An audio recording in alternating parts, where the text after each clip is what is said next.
Welcome to icon news. నేను మీ పవన్ కృష్ణమూర్తి. ముందుగా ఒక 10 సెకండ్లు వైఎస్ వివేకానంద రెడ్డి గారి మృతి 5వ వార్షికోత్సవం సందర్భంగా సంతాపం పాటిద్దాం.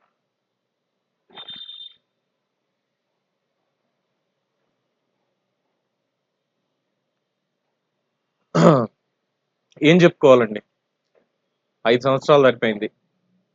ఇప్పటికీ ఆయన హత్య కాబడి అందులో హంతకులు ఎవరు ఏంటి అనేది పబ్లిక్కి తెలిసినప్పటికీ శిక్షలు పడలేదంటే ఇది వ్యవస్థ ఫెయిల్ అయినట్ట, లేదా ప్రజాస్వామ్యం ఫెయిల్ అయినట్ట. అందుకే ఇది ఒక బాబాయ్ ఆత్మకథ.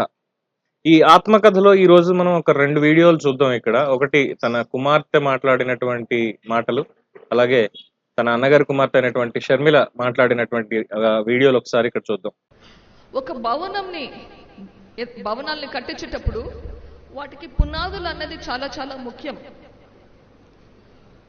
మనకందరికీ తెలిసిందే. వైఎస్ఆర్సిపి పునాదులు రక్తంలో మునిగి ఉన్నాయి.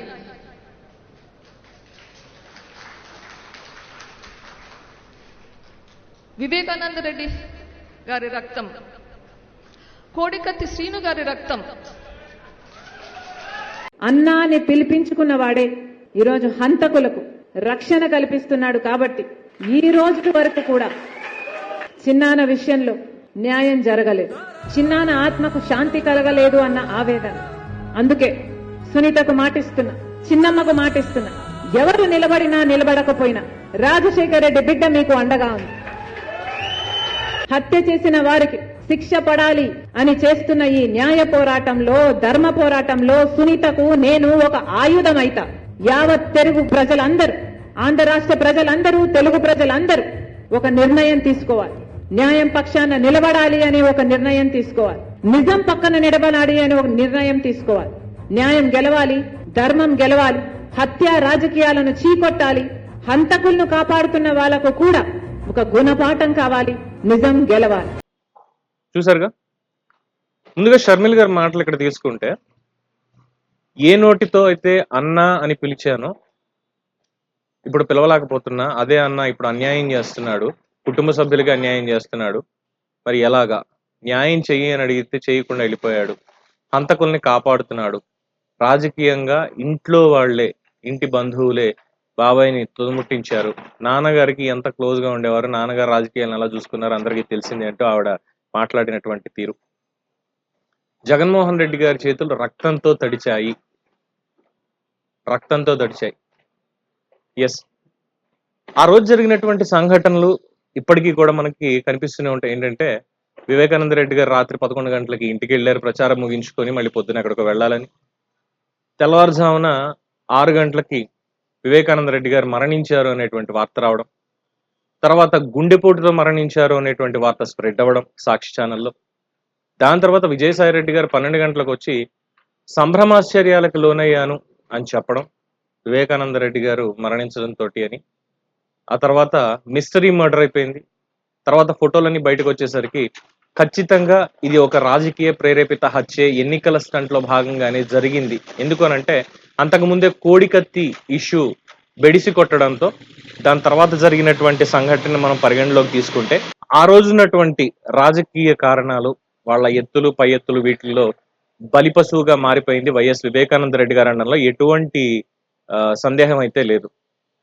సో జగన్మోహన్ రెడ్డి గారు మాట్లాడినటువంటి మాటలు చూస్తే, అంటే ఇక్కడ సౌభాగ్యమ్మ గారి మాటలు కూడా మనం పరిగణలోకి తీసుకోవాలి. ఇంటి దొంగల్ని గుర్తించుకోలేకపోయాము, అప్పుడే జరిగిన దాన్ని ఇంట్లో వాళ్ళే చేశారని తెలుసుకోలేకపోయాము, మా చుట్టూ తిరుగుతున్నా, మా పక్కనే ఉంటున్నా కూడా చేయించింది చేసింది వీళ్ళే అని తెలుసుకోలేకపోయాం. ఆఖరికి నా కుమార్తె అల్లుడి మీద ఇది వేద్దాం అనుకున్నారు. ఒకవేళ నిజంగా వాళ్లే చేయించి ఉంటే మీరే ఇక్కడ విచారణ జరిపించి ఈ పాటికి శిక్షలు వేయించవచ్చు కదా, ఇప్పటిదాకా ఎందుకు చేయలేదు?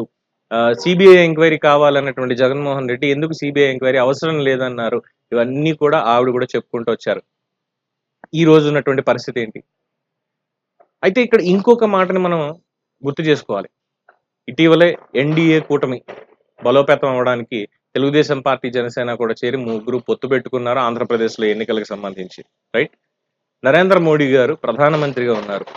ఆ రోజు వివేకానంద రెడ్డి గారి హత్య జరిగిన తర్వాత ఇప్పటికీ హోంమంత్రిగా అమిత్ షా గారు ఉన్నారు. సిబిఐ వీళ్ళ అండర్లోనే పనిచేస్తుంది. ఈ కేసు సిబిఐకి వెళ్ళిన తర్వాత ఇప్పటి వరకు చూస్తే సిబిఐ అధికారుల మీదనే ఆంధ్రప్రదేశ్ పోలీసులు కేసులు పెట్టారు వివేకానంద రెడ్డి గారి హత్య కేసులో. మమ్మల్ని ఇలా ప్రలోభ పెడుతున్నారని చెప్పి హత్య చేయించినటువంటి వాళ్లే అవినాష్ రెడ్డి తండ్రి భాస్కర్ రెడ్డి కావచ్చు, దేవిరెడ్డి గౌరీశంకర్ రెడ్డి, గజ్జల ఉమాశంకర్ రెడ్డి, దేవిరెడ్డి శివశంకర్ రెడ్డి, సునీల్ యాదవ్, వీళ్ళందరూ ఇక దస్తగిరి అప్రూవర్గా మారడం, తర్వాత జరిగినటువంటి సంఘటనలు ఇవన్నీ కూడా అందరికీ తెలిసినటువంటి విషయమే. సో సిబిఐ వాళ్ళు అవినాష్ రెడ్డిని అరెస్ట్ చేయడం కోసం అని చెప్పి వస్తే ఆంధ్రప్రదేశ్ పోలీసులు సిబిఐ వాళ్ళని అయ్యా ఇక్కడ శాంతి భద్రతల సమస్యలు తలెత్తుతాయి, దయచేసి వెనక్కి వెళ్ళిపోండి అని దాదాపు ఒక 1000-2000 మంది జనాన్ని వెంటేసుకొచ్చి హాస్పిటల్ ముందు అక్కడ బైఠాయించి నానా హంగామా చేశారు. అంటే సిబిఐకి చావ చచ్చిపోయిందా? అమిత్ షా గారి హోం మంత్రిత్వం అనేది పనికి రాకుండా పోయిందా? లేదంటే ఇన్నాళ్ల పాటు ఒక హత్య కేసులో నిందితుల్ని కాపాడుతున్నటువంటి జగన్మోహన్ రెడ్డి గారు వారి విధేయత అనేది మోడీ గారికి కానీ అమిత్ షా గారికి కానీ బాగా నచ్చిందా? అందుకని ఈ కేసులో ఎటు ముందుకు కదలనివ్వకుండా చేస్తూ ఉంటే వాళ్ళు కూడా మౌనంగా ఉండిపోయారా దేశ రాజకీయాలను పట్టించుకుంటూ? మా పని మేము చేసుకుంటాం, మీ పని మీరు చేసుకోండి అని చెప్పి అక్కడ కూడా ఏమైనా ఒక క్విడ్ ప్రోకో లాంటిది జరిగింది అనుకోవాలా? ఈ అనేకమైనటువంటి సందేహాలు దీంట్లో వస్తున్నాయి. ఇప్పుడు ఇంకా మొత్తం లైన్ క్లియర్ అయింది. రేపు 17వ తేదీన సభకి వచ్చి మోడీ గారు మరి వివేకానంద రెడ్డి గారి హత్య కేసుకు సంబంధించినటువంటి విషయం ఏం మాట్లాడతారు, ఏం చెప్తారు? నేను ఒక ఫెయిల్యూర్ అని చెప్పి ఆయన ఆంధ్రప్రదేశ్ ప్రజలకి చెప్తారా? ఒక అవినీతి పరుణ్ణి, ఒక హత్య జరగడానికి కారణమైనటువంటి వాడిని, అధికారంలోకి వచ్చినటువంటి వాడిని ఇన్నాళ్ళు సొంత కొడుకు కంటే కూడా ఎక్కువగా చూసుకున్నాను అని చెప్తారా? దానికి అందరినీ క్షమించమని అడుగుతారా? ఏం చెప్పాలి? సో సునీత గారు ఏకపక్షంగా పోరాటం చేస్తున్నారు, ఆవిడకి సపోర్ట్ లేదు, షర్మిల మాత్రమే సపోర్టు, కుటుంబ సభ్యుల సపోర్ట్ అయితే ఎవరిది ఇంకా లేదు అసలు. జగన్మోహన్ రెడ్డి గారు అవినాష్ రెడ్డిని కాపాడుకుంటూ వస్తున్నారు ఇప్పటి వరకు వారి కుటుంబం మొత్తాన్ని కూడా రాజకీయంగా.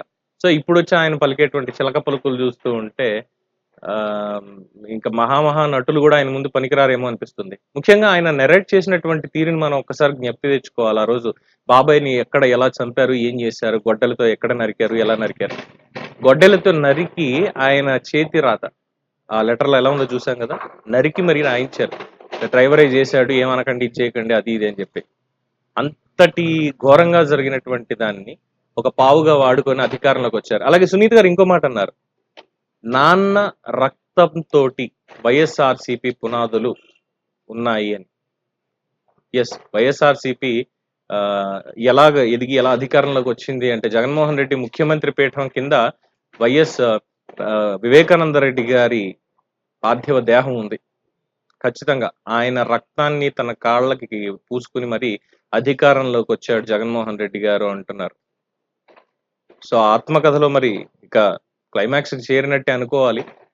మరి తీర్పు ఏమొస్తుంది, హంతకులకి శిక్ష పడుతుందా లేదా? ఎందుకంటే జగన్మోహన్ రెడ్డి గారి పరిపాలనలో హత్యలు చేసి డోర్ డెలివరీ చేసినప్పటికీ కూడా శిక్షలు పడవు, అందరికీ తెలిసినటువంటిది. ఇంకలాంటిది ఇందులో శిక్షలు పడతాయి అనుకోవడానికి ఆస్కారం కనిపించట్లా. ఇక్కడ వ్యవస్థలను కూడా నిజంగానే కాస్త తప్పుపట్టాల్సి వస్తుంది. ఎందుకు ఇంత ఆలస్యం జరుగుతుంది, ఎందుకు ఇలా చేస్తున్నారు, సామాన్యుడికైతే ఇలాగే ఉంటుందా, వీడంటే హై క్లాస్ పీపుల్ అధికారంలో ఉన్నారు అన్నటువంటి ఒక పాయింట్ కూడా ఇక్కడ వస్తుంది. సో బాబాయ్ ఆత్మకి శాంతి ఎప్పుడు శిక్ష పడుతుంది? సునీత గారు రాజకీయంగా వస్తారా? సౌభాగ్యమ్మ గారు కానీ సునీత కానీ ఇద్దరు జగన్మోహన్ రెడ్డి మీద పోటీ చేసేటువంటి అవకాశాలు ఉన్నాయంటున్నారు. ఇద్దరు అటు కడప పార్లమెంట్కి అలాగే పులివెందుల అసెంబ్లీ సీట్కి. సో షర్మిల గారి సపోర్ట్ ఖచ్చితంగా వాళ్ళకు ఉంటుందని తెలుస్తోంది. మరి కాంగ్రెస్ పార్టీ తరఫున దిగుతారా, ఇండిపెండెంట్ గానే పోటీ చేస్తారా? న్యాయాన్ని గెలిపించుకోవడానికి, జరిగినటువంటి ఒక తప్పుని ప్రజల ముందు ఉంచడానికి, శిక్ష పడేలా చేయడానికి వేచి చూడాల్సిందే. సో మరొకసారి వివేకానంద రెడ్డి గారి ఆత్మకి శాంతి చేకూరాలి, త్వరలోనే ఆయన్ని హత్య చేసినటువంటి ఆ నర హంతకులకు శిక్ష పడాలి అని కోరుకుంటూ సెలవు. చూస్తూనే ఉండండి ఐకాన్ న్యూస్. నేను మీ పవన్ కృష్ణమూర్తి.